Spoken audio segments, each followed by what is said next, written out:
guys, nagwa-wiring tayo ng PIA horn. Yan, bale dalawa.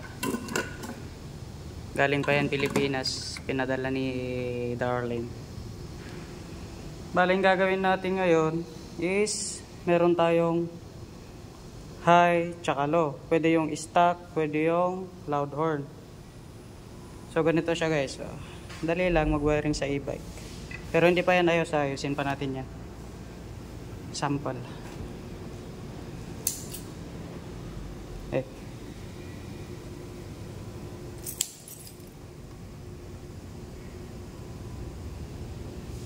Yan. Hindi pala naka-open to. Itong fuse. Yan.